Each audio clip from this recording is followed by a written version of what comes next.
Welcome to This is Football on a lovely Tuesday night, a TIFF Tuesday. It's a day before a big game for the home team. We're going to talk about that. They call it El Clásico or the Florida Clásico. To me, when I think of a Clásico, I think of Nacional Peñarol. I think of Boca River. Um, I think of Barcelona Sporting Club versus Emelec. Maybe if you're from Brazil, an Inter versus Grêmio, something like that. I don't know. The MLS and the Leagues Cup and everybody we're calling it El Clásico. So we're rolling with it because that's what we're doing nowadays. We're just rolling with it. So El Clásico. That's what we have coming up. So what do we got on today's show? We're going to have a couple of guests. We got Alejandro Solana, who's from 560 WQAM, which is the radio home for Inter Miami. And we're also going to have on Danny from the Battered Herons. He's actually on a show right now. He'll be joining us around 10 o'clock. And then, we're going to talk a little bit about, some new players that have been confirmed, some Jordi Alba comments that we heard about, a little bit of Leagues Cup. And we'll see what else we dabble into there. And as the guests keep showing up, we'll just keep bringing them in and we'll see what we do there. So without further ado, I see he's actually joined into the lobby. We'll bring him right in. It looks like he's wearing a beautiful shirt. Let's see him in there. Here's Alejandro Solana. Welcome to This is Football. How's it going? I'm good, man. Yeah, you see my Mexico, the away kit from the 2022 FIFA World Cup. Absolutely, I see it. It's really nice, actually. So you were actually in Mexico, last week. Is that where you picked it up? How about this, man? I never thought I would be rocking a Mexico jersey, but I went to Mexico. I went to Ciudad de Mexico. I was in Mexico City, and when I tell you I fell in love with Mexico, I know it sounds like cliche or basic or whatever, but I spent 4 days there, and it was one of the coolest cities I've ever been to. And here we are, a proud Uruguayan descendant. And Uruguay and Mexico, we've had our battles in the past. I don't know if there's too much love there between the national teams, but here I am. I couldn't resist. I was in one of the mercados, one of the what would you call that? Like a flea market, I guess. Yeah. And I scooped up what I thought was trucho. I thought this was a fake Mexico jersey because they only charged me 450 pesos. And when I got home, I took it out this morning because at QAM on Tuesdays, we do Jersey Tuesdays. So all the sports guys rock jerseys. And it had the official Adidas tags on it. And I think it's real. And I'll be honest, whether it's 100% real or not, I don't know. But it had the Adidas tags on it. All the stitching, like I thought it was 100% fake, but I'm like, whatever. It's a nice ass jersey. Look, I don't want to break it to you, but it's 100% fake. Yeah, maybe, but it's the nicest fake jersey I've ever owned because it doesn't look fake and the stitching is absolutely real. No, so it feels authentic as well. So I could be I should be rocking a fake Mexico jersey, but just know I'm doing it out of my love for that beautiful country. Absolutely. No, well, look, you should see what they're selling out there in the parking lots at Dry Pink Stadium. They look like what the players are wearing on the on the field. So how about this? How about this though? Remember when they did the unveil for Messi and Correct. Everything went wrong with the weather at first and whatever. So I'm out there and I remember walking by when the media was allowed in. I remember walking by the tents where they were selling the merch. And a bunch of people posted this. They were selling they only had the authentic black jerseys with Messi on the back. Correct. They're selling them for like $200. I think it was $194.99. Yeah. $194.99. But then the very next day, after they had the fans come in and deal with like hurricane and a monsoon, basically, and just put like everybody in danger. Even though it ended up being cool with Messi coming out, like it ended up for what it was. It ended up being pretty good for what at one point looked like a disastrous situation. How about the very next day after charging their fans who went out there $195, the very next day you could get the same jersey, the exact same jersey, even though you wouldn't be able to get it. I think it's like 6 months from now or whatever. Correct. Like $135 on their official website. No, but it's not the real one with like the logos and all the patches on the sides. Oh, and it's stuff. not. So right. So the one that's $194.99 has all the patches with the sponsors and stuff on the side. The 135 doesn't have the patches. So all right. So it's not like the just so you know, authentic. no, Okay, absolutely not. No. So I'm just informing you there. But how about a pro tip? A pro tip, which I said on the air, which was just buy the one without Messi on the back. It'll be cheaper. You go to Soccer Locker on US 1 if you're in Miami. Yeah. And they'll put it on there for you for like $15 or whatever it is. It's like 17 cents a letter. I don't remember what it used to be. And there you go. That's your pro tip to not have to spend $200 on an authentic jersey. That's right. And Tom Solana sent you. It doesn't matter if it's that Solana or this Solana. One of us. They know us very well at Soccer. 10% off. 10% off. 10% off, maybe. So let's get into now that we know that you were in Mexico and you have a Mexico, an affinity for Mexico. It's great because we're talking Leagues Cup. Funny here, or friend of the show, G says every week the host needs to rock a different jersey. You know what, G? I'm in. I'm in to do that. We're ready. Take a challenge. I take the challenge. The Solanas are ready for that. Can I curse? The Solanas are ready for that shit, man. Yeah, you can curse. We have our closets, both of us. My brother and I. We used to live together. My brother, I moved into this apartment where I'm at now. It was his apartment. Right. He's since moved out onto bigger and better things. I'm still poor, so I'm still here. But our closet, and now I know your closet as well, is just filled with different, like the most random jerseys. Yeah. Jersey Tuesday is perfect because I just get to show up in the most random jerseys. Yeah, my wife hates it because it's full, and she's like, "No, you need to make space for nicer clothes." And I'm like, "Absolutely not." I love my jersey. So now that we know about your affinity for Mexico, like I said, I want to get into a little bit of Leagues Cup with you. So I'm going to throw up here on the screen for those of you that are watching along on YouTube with us. Sorry for those of you that are listening on Spotify, but I'm just basically showing the round of 32 of the Leagues Cup of what we've got left. And I just want to maybe point out a few matches. Obviously, you've got the Miami-Orlando matchup tomorrow, which is El Clásico. I mentioned at the top of the show, and then a couple of other matchups that I see or that seem interesting to me are that Club León versus Real Salt Lake. You got Tigres and Vancouver, and then Monterrey and Portland. Those to me seem like the ones to highlight. The table. I don't know, Alex. Anything seem interesting to you? Yeah, I mean, I'm shocked. America lost, right? America is eliminated. No. America plays Chicago in that central. You see on that central on the bottom left. Yeah, that's so right. America plays Chicago. And look, in the group chat, they're saying potential final is going to be America versus Inter Miami. They're on opposite sides. Inter Miami has a very, very favorable kind of matchup or a kind of look in to get to the finals, like a path. A very favorable path. Absolutely. I mean, they've got Orlando, and then possibly, if they play Mazatlan, if Mazatlan beats Dallas, then they play home to Mazatlan. So it could be another home game, and then as long as I think they avoid Charlotte, they're basically at home the entire way. So they have a favorable path. It could be possible that they face Pachuca down the road, which is a very well-known Mexican giant. And they already faced Cruz Azul, and you know what happened there. Messi, right. Laid down the law, scoring a couple goals there. So I mean, I don't know. To me, those are the favorable matchups. I just want to get into a little bit of Messi and what he's kind of done in Clásico. So you've watched a lot of soccer. I've watched a lot of soccer. We knowing that Suarez and Messi played together in Barcelona, we watched a lot of Barcelona matchups and a lot of Clásicos. Steve Munoz, Don Cafecito says, "Good evening, gents. Good evening, Don Cafecito. How's it going?"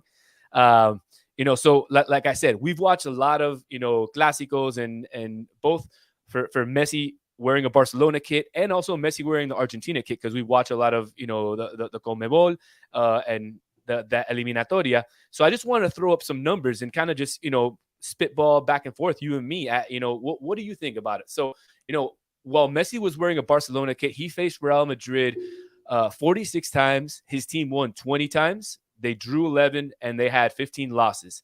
And in those 46 games, he had 26 goals and 14 assists. So, I mean, those are pretty good, stats, I would say, right? He's got, I would say, 40, goals and assists in 46 games played. So almost one goal or assist in every game that he played against Real Madrid. That's pretty favorable. I mean, I would say that looks good going into that Orlando matchup. Wouldn't you say? Yeah, I mean, it's Messi.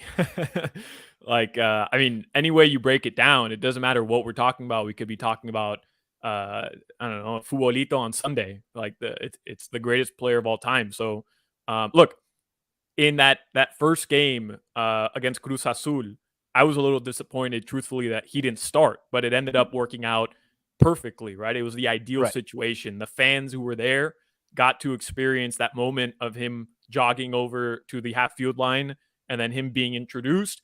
And then you were just really looking for that one moment of brilliance. And it just got set up so perfectly where Inter Miami concedes a goal. And here you go, the final minute of the game, the Cruz Azul defender makes the one mistake you can't make there, which is allow, arguably the greatest player ever and probably the greatest free kick taker in the past decade or more, to have that opportunity in that moment of that game with everything on the line, with the stakes what it is. So and bro, he came up huge. And then in the next game, when he gets the opportunity to start and really display his talents from start to finish or until he was subbed out, I mean, he showed you the talent gap and why it is that it's such a big deal that he's coming to the MLS or coming to Inter Miami. And any questions of whether or not he would be in form, any questions if he was coming here to kind of just mail it in and enjoy, wherever it is he's living, but the East Coast of Florida, and just sit on a beach, drink mate, and eat empanadas, like that was kind of thrown out the window because you saw right away he's elevating his teammates. Sergio Busquets is just dominating the midfield, and his pace of play is exactly what you'd expect from one of the best number fives to ever do it, and who's done it for the past 10 years. So what you're expecting in this game, in a game of this magnitude for Inter Miami, even though it pales in comparison to the clásicos in La Liga, is for those two to step up to the moment and do what you expect them to do, which is be the best two players on the field from start to finish or from their time on the pitch. I don't know if you've touched on Jordi Alba yet. I don't know if there's been anything over the past 20 minutes since I've last looked. Not yet, but what I can tell you is that Nico was at the press conference today. He listened to Jordi Alba's comments. Jordi Alba said, "I'm ready to play."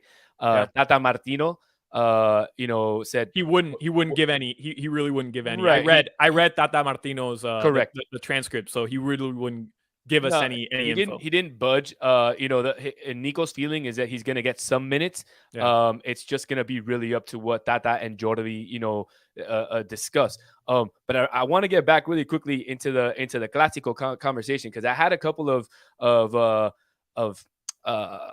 kind of highlights that I want to show and put up on the screen of a couple of two big moments in Messi, his Barcelona Clásico moments. And that was the first one there you can see in April 2017 when he came back to score the two goals and that one goal in stoppage time against Real Madrid. And then he had that iconic kind of celebration where he took off his jersey and, pointed at the crowd. And then you can see a young Messi there back in May 2007, and that was his debut in a Clásico, and he actually had a hat trick in his debut in a Clásico. So, I mean, you can see different facets of Messi, as a young Messi, as an older, much more mature Messi.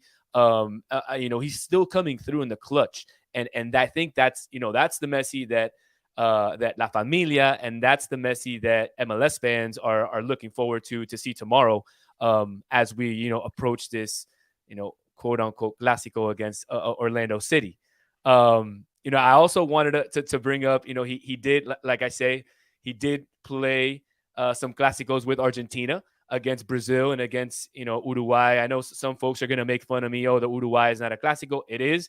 El Clásico Rio Platense is probably one of the oldest Clásicos in the history of soccer. So, I just want to throw it out there. I mean, they played in World Cup finals in the past, and and Copa America finals, like the two most winningest Copa America club or teams in South America, and Brazil obviously the most World Cups. But I mean, you want to downplay the Uruguay-Argentina rivalry, you can go right to hell on this podcast. That's what I'm saying. And it sucks because we don't have any of the Argentinians on the show, who are on the podcast to even be here, and not even Socio, who maybe he would at least try to back them up. But Socio decided to go play soccer tonight, so whatever. But hold on, would Nico seriously? Would Nico, who is an Argentinian, would he say that? I mean, I'm not saying Uruguay Argentina is bigger than Argentina and Brazil. That's just not true. It's the two biggest teams arguably in the world. So I'm not going to say that. But you think they would downplay a rivalry between Uruguay and Argentina? I don't want to put words in anybody's mouth, but yeah, I think Nico would say that it's not a rivalry. Knowing him, come on. Yeah, I think he would say that. But honestly, to me, I would say obviously, Argentina Brazil is a much bigger rivalry. More, now in the present, because of the players, Pelé, Maradona, Neymar, Ronaldo, Ronaldinho, Messi, etc. Uruguay hasn't had those names. But historically, I think el Clásico Rio Platense is much more historic than Argentina Brazil. But that's just me. So, but getting along, with the graphic and what we're getting to, in those games, in these Clásicos, he played 12 times against Uruguay. He had 8 wins, 2 draws, 2 losses. Sucks for us. He scored 6 goals and had 3 assists. And against Brazil, he had 13 games played. Of course, that historic Copa America final. And he has a losing record against Brazil. It's the 3 Clásicos, that we're talking about today, where he has a losing record, and that's 5 wins, 6 losses, 2 draws, and he only has 5 goals against Brazil. So curious enough, against Brazil, he has that losing record, and hopefully he doesn't start off with a losing record tomorrow against Orlando City. It would be, first of all, I think at one point, while the talent gap between Brazil and Argentina was never a big gap, I do think just the quality of play for Argentina fell off a little bit in Messi's prime, right? They lose in the 2011 Copa America final to Uruguay, but even before that, I think it was a quarterfinal, but even before that, in World Cup after World Cup, it was just disappointing finishes for Argentina. I think in 2 straight World Cups, 2010, 2014. 2014, they lose in the final to Germany, but 2010 and maybe 2006, they lost to Germany in the round of 16 after beating Mexico. I think that happened in back-to-back World Cups. Then they lose in 2014 in the final as well. Right. It was just constant shortcomings after shortcomings for Argentina, and leading up to the crescendo of them winning the World Cup obviously was monumental. But I think Brazil always had that upper advantage for a while, and really just the quality of the Argentine national team, for whatever reason, it just never clicked, right? So I don't really put too much stock into them losing to Brazil, because, I mean, Brazil's the best team in the world every single year, arguably. So it's not like, they're losing to, I don't want to take shots, but Venezuela or Colombia or some teams that they're expected to be much better than. So it's not like that's going to translate to Orlando City, is what I'm saying. Like, you can't draw comparisons to having a losing record against Brazil and ultimately maybe having a losing record against Orlando City. Like, you can't. It's apples and oranges. I will say this though. Look, everything has gone so great for Inter Miami, the debut of Messi, the first 2 games of Messi, Busquets, the Tata Martino era. Everything's gone so incredible, right? But besides losing to Orlando City, which would just suck for us, even though, I mean, we want to make it a rivalry because it's what are they calling it officially? The Florida Derby? No, I think it's called the Florida Clásico, or no, the Sun Clásico, El Clásico del Sol. I think that's what it's called.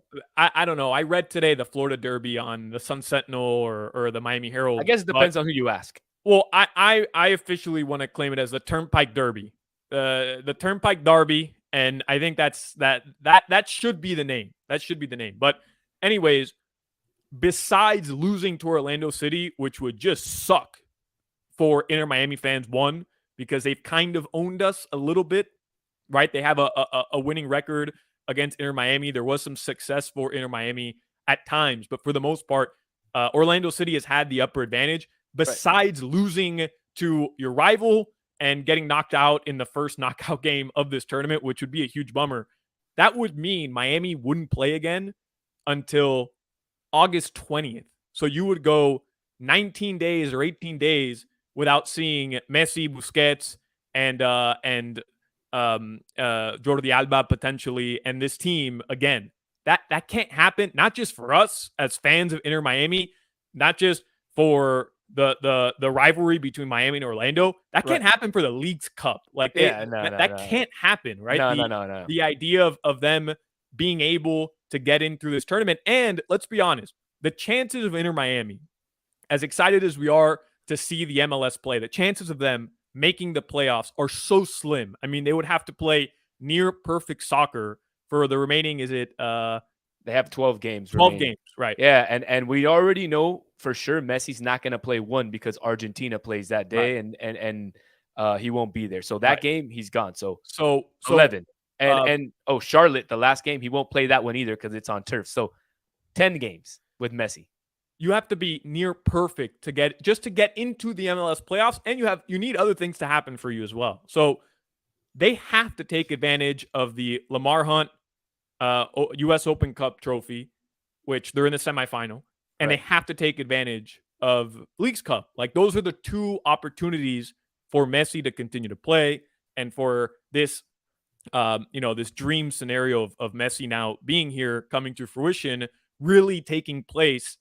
They have to take advantage of these two cups. So, not that this is comparable to a La Liga Clásico or Argentina-Brazil final, but there are huge monumental stakes as far as, the success of Messi's first season in Inter Miami. Nobody's going to blame him. Nobody's going to call this a failure if they don't make the MLS playoffs, but it certainly loses some traction at the end of the season if you're knocked out by your rival, Orlando City, in the round of 32. You missed the playoffs just based on numbers. Again, nobody's blaming them.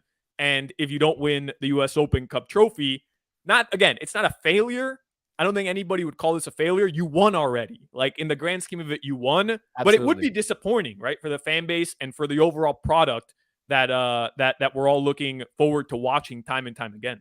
No, absolutely. There's absolutely no doubt. And I was curious and I was kind of glad in the direction that you were going in the conversation there.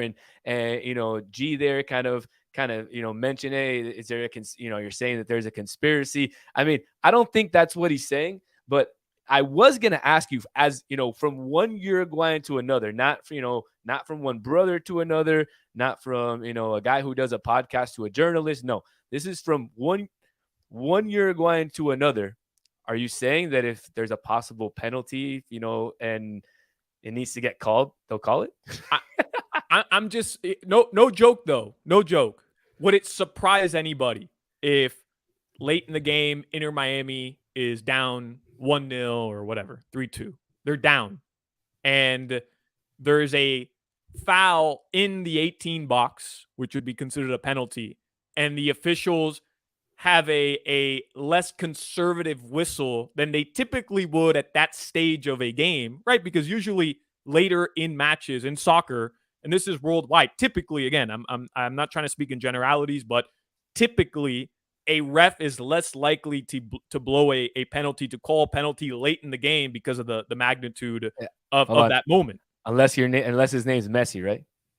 But if it means Messi gets an opportunity, whether it's Messi or not, if it means Messi gets an opportunity to tie up a knockout game and to give Inter Miami, another chance, another breath to win that game, and it means him stepping up to the spot to take a penalty kick to tie the game. I'm not saying it's going to happen.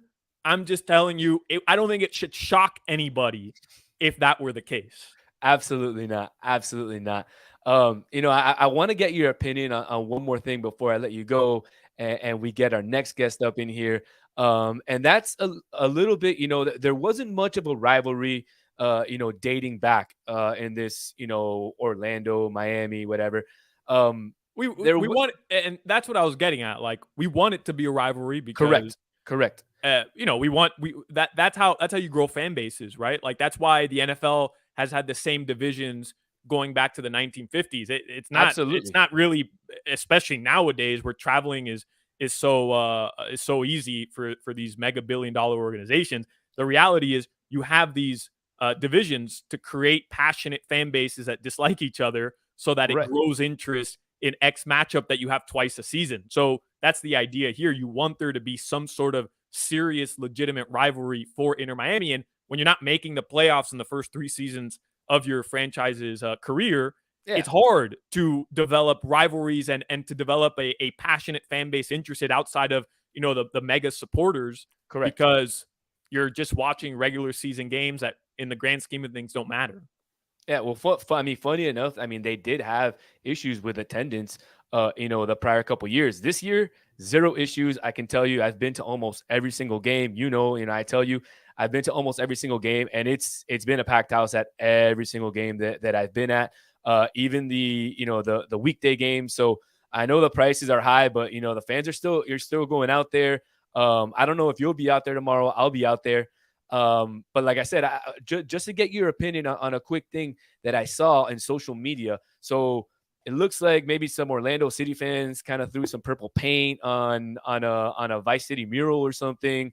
Do you think that maybe that, was done to provoke, the fan base, La Familia, into something? Or because I know I've seen a lot of the La Familia post back, we're going to take care of it on the field. And I think that's fantastic. And that shows the character of the fan base that Inter Miami has put together and the people that make up that fan base. And that's something to be very proud of, that it doesn't look like that they're going to get into that back and forth. But, do you think that heats up the rivalry on the pitch? And that's what I was getting to. No, I don't. No, I don't, honestly. Is Tata Martino using that in his pregame speech? No. Should anybody care? No. The players, should the fans care? Yeah. But let's be honest. Look, Orlando City has had the better of this rivalry, right? Orlando City has been the better team since Inter Miami's inception. Every time they go head to head, outside of I believe 2 wins for Inter Miami, Orlando City has won 5. You probably have the numbers there, but regardless. Yeah, we're going to share that in a bit with our next guest. Yeah. Regardless, here's the bottom line. Orlando City has had the upper hand in this rivalry since Inter Miami's inception. Bro, it's Orlando. What are we doing? Come on, it's Orlando. There's a reason why Messi chose Inter Miami. And if you remember the way LeBron and the big 3 was treated when LeBron James chose Miami, and every single city when the Miami Heat showed up to play there, you had just this passionate desire to beat the Heat, right? Because they were that team that was able to do something that no other organization was able to do. They got the greatest free agent in the history of the NBA to leave his hometown to come. We all remember South Beach, right? Right. Now, teams are looking what Inter Miami did. They were able to not just get the greatest soccer player ever in maybe the biggest transfer move in the history of the sport. It's up there. It's arguable, at least. Right. Not only that, but somehow, some way, within the rules, they're able to add Sergio Busquets, and they're able to add Jordi Alba. They're able to get Tata Martino to come back to the MLS to coach those guys. And there's rumblings and rumors of more big-time talent that is going to be able to join Inter Miami as well. Don't forget about the 3 big-time young talents that they brought in. Correct. Diego Gomez and Tomas Aviles, and also Facundo Farias, who are going to be fantastic for this team. That can't go overlooked. That sparks. It can't. You're right. That sparks outrage against Miami from other clubs and other fan bases. Why? Because we're able to do that here in Miami, and they would have no chance. Nobody is coming on that scale is coming to Orlando, and the MLS isn't considering rule changes for the city of Orlando. Listen, I love going up to Orlando. I love partying in Wall Street. I love going to Disney World, Universal Studios. No shade against Orlando, but those are just the facts. The MLS isn't changing the rule books for the city of Orlando. They're changing the rule books for the city of Miami. They're changing the rule books for the city of New York, for the city of LA, because that's just the reality. Those are these mega cities that are huge markets, and Orlando doesn't compare. So when I see a fan base doing something like that, and the idea of it being a fan base is also unfair. It's probably just, a group of 5 people that don't represent the entirety of a fan base. They're just jealous, bro. They're just jealous. That's it. Because they don't get to live down here, and they don't get to watch Leo Messi in pink, and because the best player they ever had was Kaká, and they're never going to amount to the success that is awaiting this club down here in Fort Lauderdale. Absolutely, dude. I honestly, I completely agree. And, I want to leave the listeners, and I want to leave you with a little tidbit, because I know you kind of dropped something there, a little picture there. The picture that's on the left there, I'm letting you know it's happening. 2023 December, soon as Suarez, what they call rescinde el contrato. So he's going to basically terminate his contract with Gremio, and he will become a Inter Miami player. That is what our people are telling us. I know that makes you happy.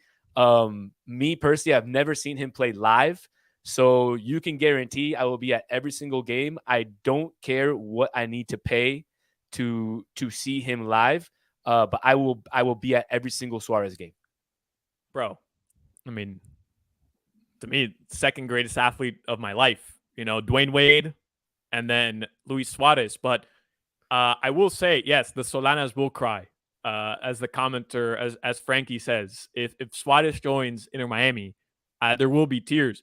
That's the guy I kind of have to worry about. I'll be 100% honest. Suarez at this age, with the shape of his knees right now, he might take the La Pipita route, the Higuain route. Come down here, doesn't matter. Empanadas, but it doesn't. Right, that's what I'm saying. It doesn't matter. That's right. I mean, you bring in Luis Suarez, he gets to wear the number 9 next to Leo Messi, and you get flashbacks to their Barcelona days. Like that would be rowdy, man. That would it's gonna be absolutely amazing. But all right, man, I'm gonna let you go because I got Danny from the Battered Herons coming up next, and I want to introduce him correctly here. Oh man, we got another listener here talking about Dwayne Wade. Oh, who's that? But this is a soccer show, not a basketball show, so we're gonna keep it to soccer and Luis Suarez. We're not gonna be talking about Dwayne Wade. But Alex, man, I really appreciate you coming on, especially last minute. I know you're busy. I don't appreciate you wearing a Mexico jersey, but I'm glad you had a good time over in Mexico last champs week. Right there. That's the Gold Cup chance. Please ride, bro. Yeah, that's the Copa Chocolate chance right there. I thought we were gonna talk about the Women's World Cup. I thought we were gonna break down Carly Lloyd's comments. What the hell happened here? Talking Inter Miami. Talking Inter Miami today. Right. Big game tomorrow, but maybe next time we get you in on here, we'll talk a little Women's World Cup. All right, Danny, appreciate it. Appreciate everybody tuning in. Talk to you later. Absolutely, man. Thank you. All right, so that was my brother, the one and only Alejandro Solana. For our lovely fans here asking about the Boca game, yes, we know Boca plays tomorrow against Club Nacional de Fútbol. I actually have a special picture for the folks in there. There was a picture that came out in social media over the week that Ruben Sosa gave Leo Messi a Nacional jersey. And, unfortunately, for those of you that are fans of either Boca or Nacional and Inter Miami, like myself, you're going to have to choose one of the two. So I'll be at the Inter Miami game watching, this game on my phone while the Inter Miami game is going live. But, it is what it is. We got to deal with the scheduling, and you got to do what you got to do. So I want to prepare you guys up next, especially for our listeners listening on Spotify. And for those of you who haven't listened, he has a podcast called Battered Herons. They talk a lot about Inter Miami, and they have very good guests on. And he's a good friend of mine. He's going to get on here in a few minutes, and I got a little something special for him. And before he gets on, just want to remind you guys to don't forget to follow us on Instagram and Twitter at TI Football Podcast. That's TIF UTBOLPODCAST. Don't forget to follow us on, like I said, Instagram, Twitter, and on YouTube. Don't forget to subscribe and hit that little bell for every time that we come out with a new show. We try to do a live one every week, sometimes on Tuesdays, sometimes on Wednesdays, but hey, it's a busy schedule. So sometimes, sometimes you just got to do what you just got to do. I want to talk a little bit about, and we're going to bring this up with our good friend when he comes on, but I got into it with Alex, and that was this, I guess, this vandalizing that went on. Orlando City vandalized, the Vice City mural, and then the Vice City folks went out and, repainted it overnight, and it looked fantastic. The question here that I was going to pose, is, will Familia respond? I see, Danny's getting ready in there to hop on. So I'll give him a few seconds to get ready, and then we'll give him the introduction that he deserves. So let's go ahead and do that. Let's give him the introduction that he deserves. Let's put on some music for him. Let's bring him in here.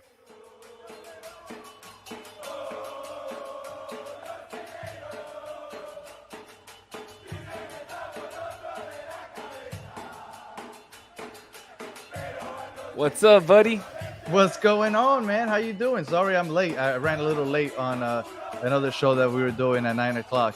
Nah, no worries. It's all good. It's all good. I know, if you're not doing battered herrings, you're doing battered something. So, 100% you can follow, you can follow Danny at battered anything on any social media. And I guarantee you he's got that account. And something will pop up. Battered something. It'll pop up. Absolutely. So, I had Alejandro on, my brother on a little bit earlier. We were talking, about Messi and his history in Clásicos. And I reserved the good stuff for you, man. Let's do it. I reserved the Inter Miami, Orlando City. I want to do the preview with you. You go to the games. I go to the games. We're out there with La Familia. We're out there, with the people. And, I wanted to get into it with you. First of all, like I said, I had a little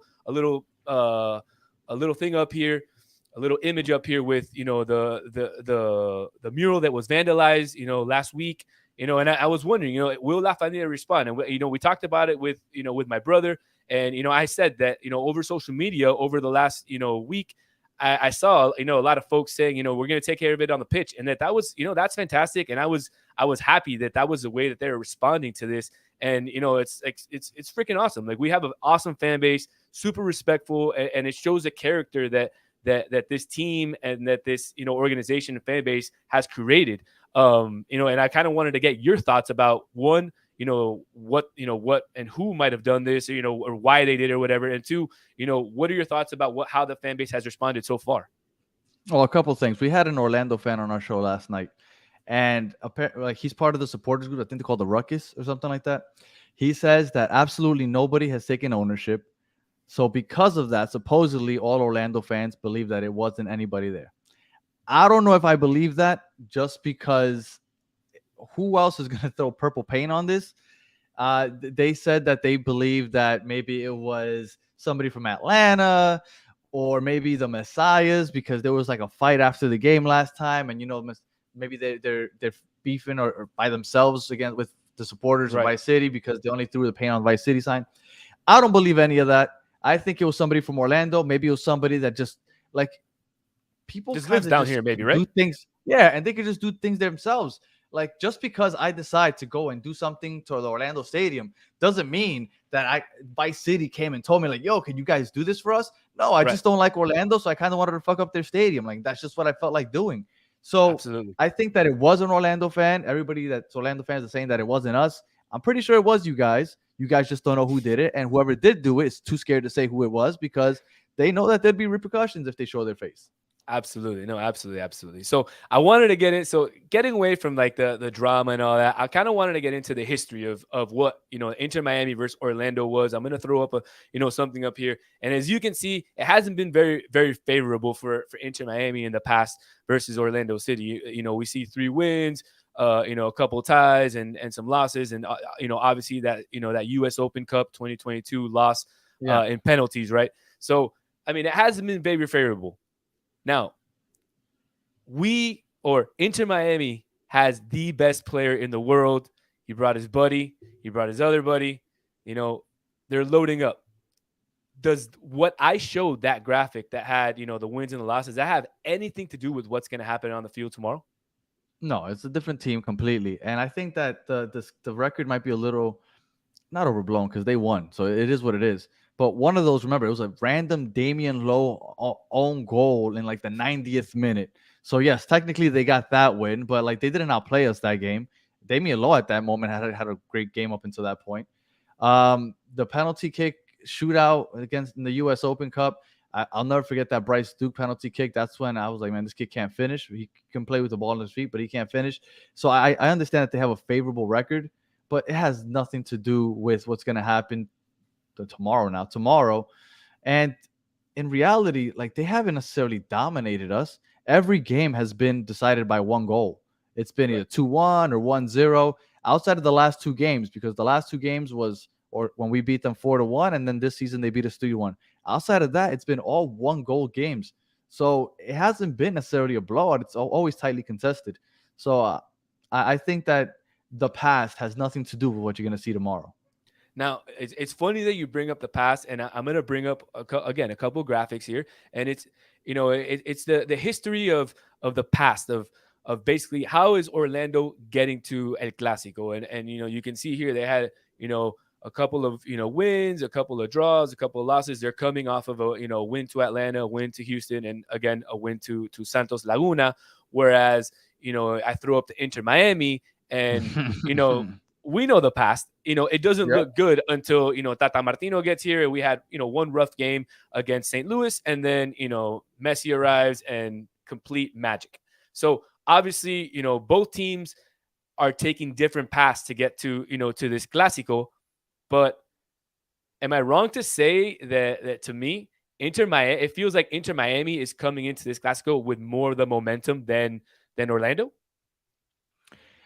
I don't know if it's wrong to say. You know what I will say? I will say that I think Inter Miami has looked better than. Okay, let me rephrase that. I don't think they've looked as good as we think. Atlanta's defense is horrible. Okay. So yes, we beat them 4-0, but that defense is horrible. Like, I think many teams can put up 4 against Atlanta. Cruz Azul, they should have beat us because they should have scored 3 or 4 goals in that first half. Now, when Messi came on, it was a different story, obviously, but they even scored that one goal when Messi was on the field, so on the pitch. Right. So I don't think that I would say that Miami has more momentum. Maybe as far as a fan base goes, we feel more momentum because of all the new additions. But as far as what we've seen on the pitch, I'm excited, but they have to prove it to me tomorrow for me to get like fully on board with like, oh, that's it. We're kicking everybody's ass. Because Atlanta, again, bad defense, and Cruz Azul, they had their chances. Our defense is still suspect. Absolutely, and that's something I definitely wanted to get into when we get into the projected 11 for tomorrow. The defense, and we might as well just throw it up there. The projected 11 is the same 11 that we've been used to, and that's Calendar in the goal. Noah Allen, Kamal Miller, Christoph, Yedlin in the back, Busquets, Arroyo, and Cremashi, and then the top three, Taylor, who's been on a tear since Messi's got here, Joseph, and Messi. Though that's the projected lineup for tomorrow. Like I had mentioned earlier, Tata and Jordi had a press conference. Jordi said, he's ready to play. Tata was a little bit hesitant on letting the folks know. But everybody's gut feeling is he's gonna play something. Which kind of sucks because I've been, like I said, I've been a big supporter of Noah Allen since the beginning, and I think he's been getting better the more minutes that he's been getting. So it sucks kind of that Jordi's getting here, but the talent that he brings to that left side is just going to be, I mean, between him, Taylor, and Busquets and Messi, oh my God, bro, I get chills just thinking about it. I don't know you. Look, I've been riding that Noah Allen wagon for a very long time, and I'm finally glad that he's getting his chance. I think it sucks that he's going to lose it to Jordi Alba, but he's going to learn a lot from Jordi. Jordi isn't going to play 90 every single game, especially with all the tournaments we have coming up. Well, mainly next year. Correct. So I think that he's going to prosper with the experience he's going to get with Jordi, but I do think it sucks that he's going to lose some time. Now, as far as the starting 11 as a whole, I did have a question for you. Yes. When Robert Taylor's playing lights out, absolutely. When Facundo Farias comes on, though, do you think that Robert Taylor keeps his starting job? So I'm more of a, if it's not broken, don't break it. Don't break it. Yeah. So to me, I don't touch it. I leave Okay. Robert Taylor in there, and maybe you sub on Facundo Farias, as the first sub, for Robert Taylor if he's not having a great game, and then you see how that goes.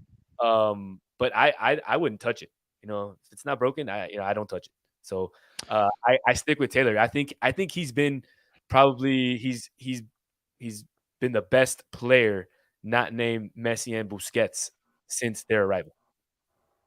Well, I agree with you. And somebody else that has kind of flown under the radar as playing well, and a lot of people were criticizing him during the beginning of the season. Nobody said anything about him now, is Yedlin. I think Yedlin has picked up his game a lot since the arrival of Messi. Absolutely. And you can see that he's picked up his game, but that's because you have Busquets in there, who I like label him as like, he's like an impala or like a gazelle. Like, just his legs are so long and he covers so much ground that I guess he allows Yedlin to push up and feel secure pushing up, and we're able to cover his back there. And you see that with him there. I mean, I feel very secure with him in there, but I feel very unsecure with those long balls. Like you said, Kamal Miller looks a little bit slow with those long balls. Sergei Kristov looks a little bit slow with those long balls. And that's where we seem to be getting beat. When our backs go up, which is what, how we want to play, they seem, our center backs seem to be getting caught. Exactly. Our center backs seem to be getting caught. And that happened against Cruz Azul once or twice, and Drake saved our ass. So, I mean, I don't know, man. We'll see what happens tomorrow. I want to get some predictions from you. You said you want to see first what happens, before you jump on the bandwagon. But I'm thinking you have a positive prediction for tomorrow. So I want to hear a prediction. Let's hear your prediction. I do. Although I criticized the team for possibly losing against Cruz Azul, I feel like when Messi came on, the game changed, right? Cruz Azul should have won that game because they should have won that first half. But the second half was all Inter Miami.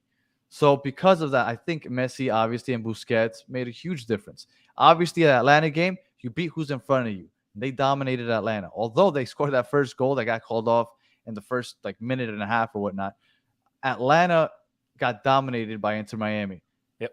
That's the team that they were playing against. That's how they should look. So I do feel really good about this offense. But we're playing a good defense now, right?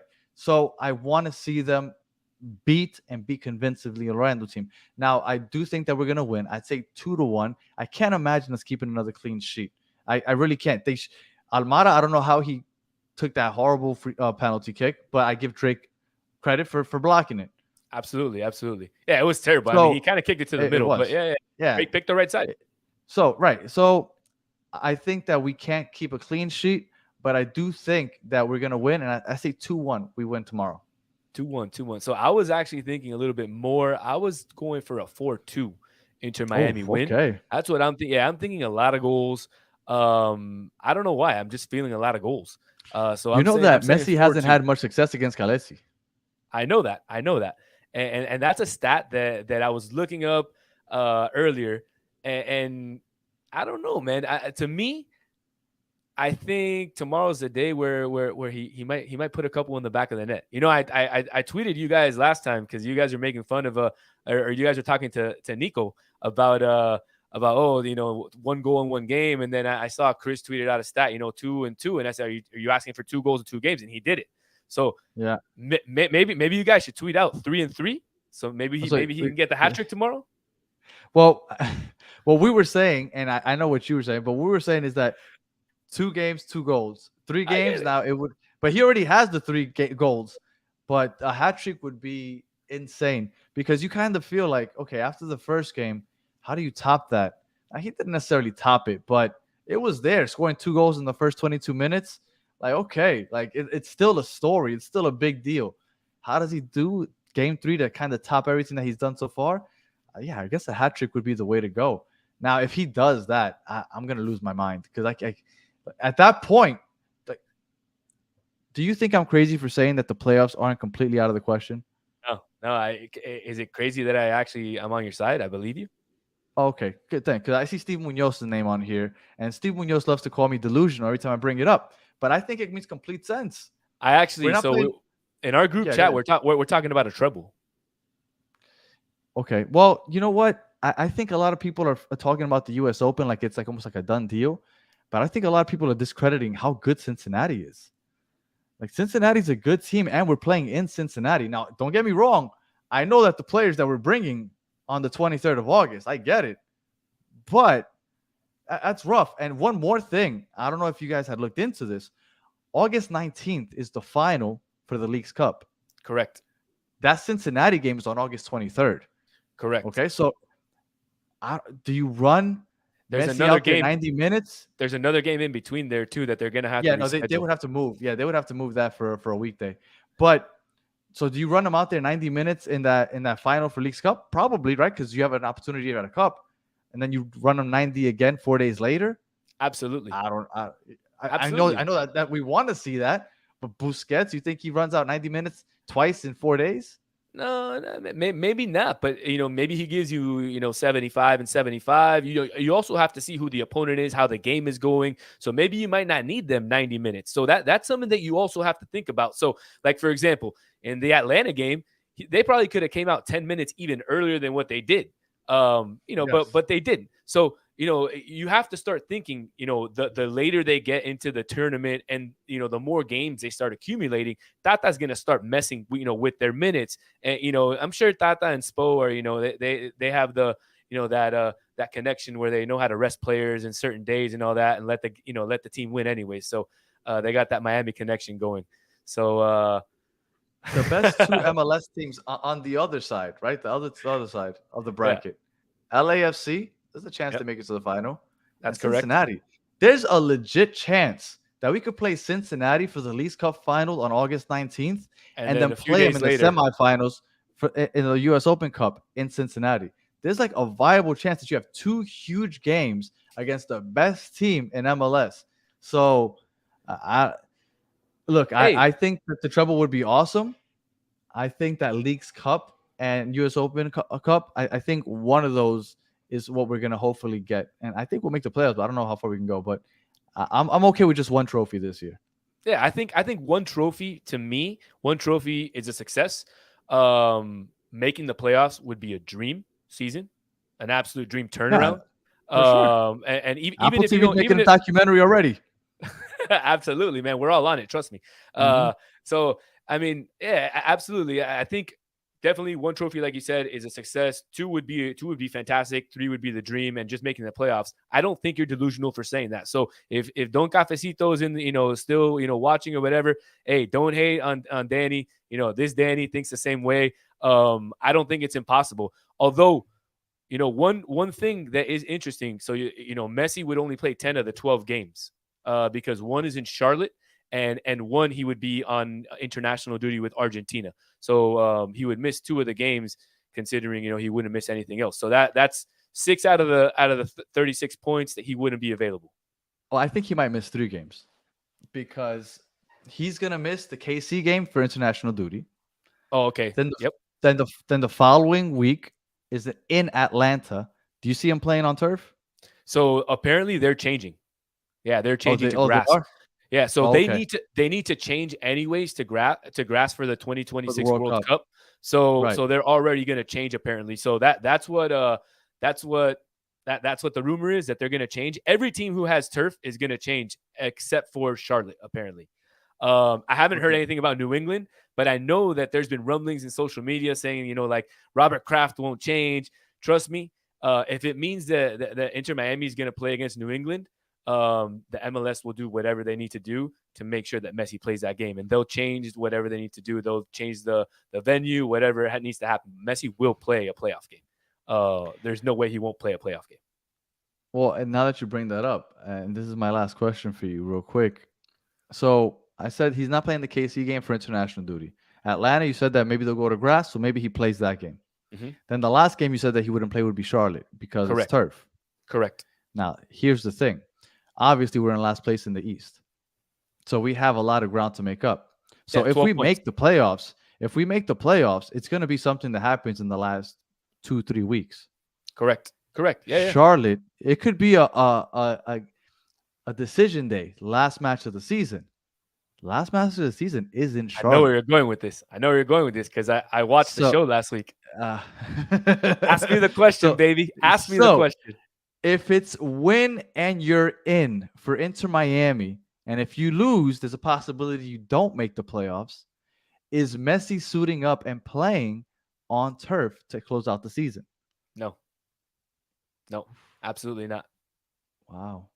No, absolutely not. And Charlotte's not going to change the venue because they're like, we need to win.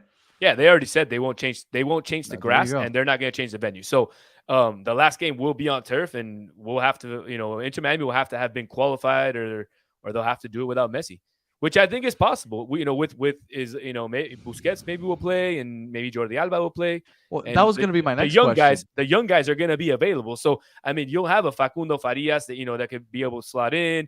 You'll have enough players and enough, I guess, what juice in the tank to essentially compete against Charlotte. Remember, you might even have Gregory back by then. But you know what? I think that leads to my next question, because if I'm Busquets and I'm Jordi Alba, Messi doesn't have to risk his knees playing on turf. Why the hell are they going to have to risk their knees? Like, you don't think that there's some resentment there that it's like, oh, Messi doesn't have to play on turf, but I do. Even though I took a pay cut to come play with this guy, I'm not getting paid $50 million a year. Like, you don't think that there's some resentment there? I think there's a chance that Messi plays. I mean, if he wants to play, I don't think there's anybody that stops him. So it's just going to be whether he wants to play or not. And I think that's what it's going to be with all the DPs. I think that's kind of, if Busquets doesn't want to play, I don't think that he's going to play either. But I don't know. I think these guys have it in their DNA that they're going to want to play. I just personally, I don't know. I mean, I don't know what Messi's going to decide. It's going to be on him, but I just don't see him playing and possibly risking a knee injury or something that could possibly cost him his career. Because if he has a knee injury at this point, I mean, his career could possibly be over, right? For sure. And that's why I said I don't think he plays in Atlanta if there's turf. Right. But because it's decision date, the last game of the season, and I'm sure he wants to win a title, right? Like, he wants to win a trophy. So if it's decision day in Charlotte, I think he might go ahead and play on turf. I think there's a chance. I mean, look, again, I'm not going to say 100% no, like Nico said, but I'll say 99.8% no. And we'll see what happens there. But I think they'll be qualified before decision day.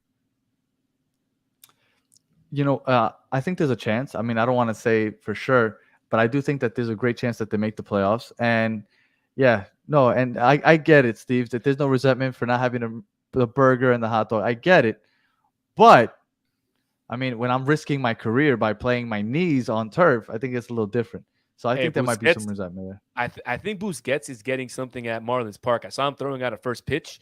I don't know if you guys talked about it on your show. No. But he threw out a first pitch, so I think he might be having some sort of deal maybe with the Marlins. Maybe he'll get like a fish and chips at Marlins Stadium. Busquets fish and chips.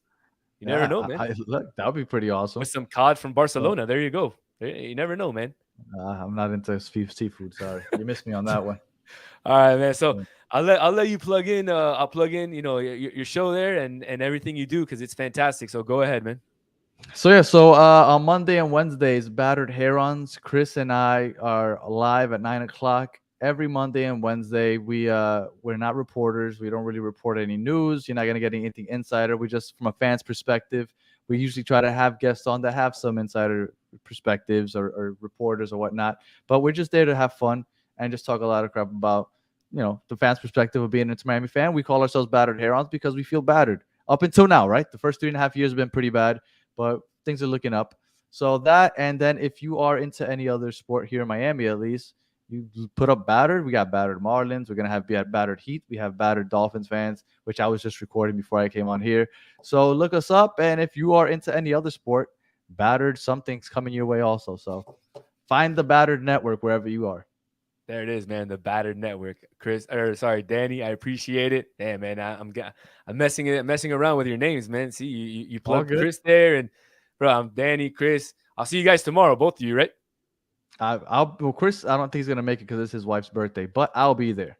I'll be there with my wife. So perfect. We'll see I'll see the both of you there. I'll be out there with a buddy of mine, and we'll be filming. So hopefully, I get you out there on camera. We're gonna have to interview your wife this time instead of you. Is that cool? Go for it. Yeah, she's good with it, I think. Awesome. All right, man. I appreciate it. Thanks for coming on, Danny. All right, no problem, man. Have a good one. Take care, man. All right, so I want to thank our two guests, Alejandro and Danny from the Batter Herons, for coming on. Unfortunately, Nico and Socio and the rest of the guys couldn't join us.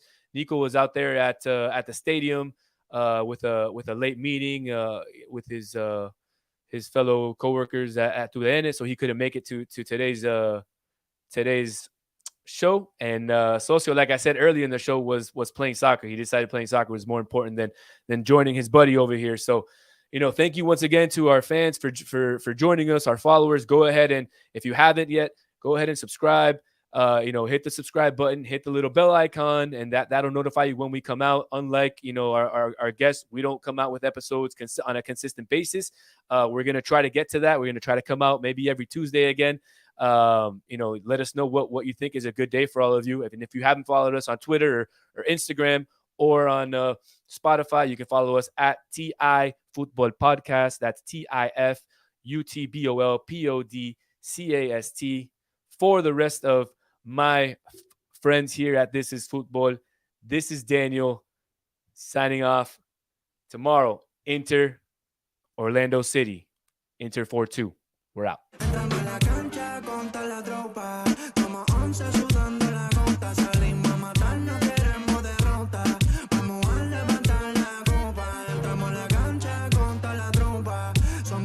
Sudando la gota, salimos.